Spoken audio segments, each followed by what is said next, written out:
శ్రీ విద్యా ఛానల్‌కి స్వాగతం అండి. రేపు 9 ఆగస్టు 2025 రాఖీ పండుగ. అయితే చాలామంది యూట్యూబుల్లో స్వామి రాఖీ ఈ సమయానికే కట్టాలి. కట్టకపోతే రాఖీ కట్టిన ఫలితం రాదు అని రకరకాలుగా వైరల్ న్యూస్‌లొస్తున్నాయి.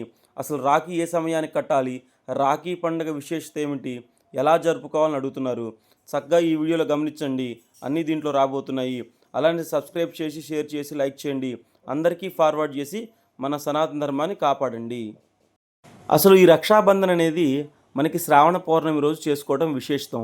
అయితే ఈ పౌర్ణమి నిలబడినప్పుడు కట్టడం అనేది మనకి ముఖ్యము. అయితే అందరూ యూట్యూబ్‌లో ఈ సమయానికే కట్టండి, ఈ నిమిషానికే కట్టండి అని చెప్తున్నారు. అది వాళ్ళు వైరల్ అవ్వడానికి కోసం చేస్తున్నారు.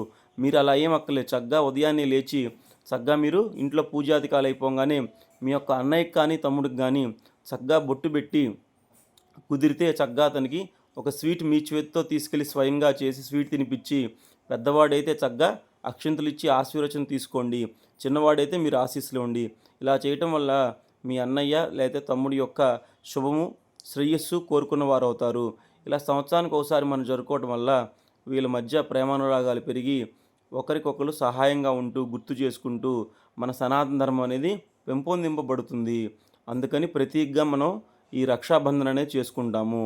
అయితే మీరు పలానా నిమిషానికే, పలానా టైంకే కట్టాలని ఎక్కడా లేదు. పౌర్ణమి మనకి ఆగస్టు 9వ తారీఖు ఉదయం నుంచి, అంటే ముందు రోజు నుంచే వచ్చింది.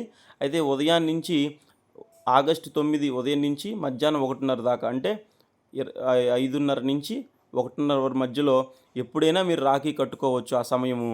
అందుకని మీరు భయపడాల్సిన పని లేదు.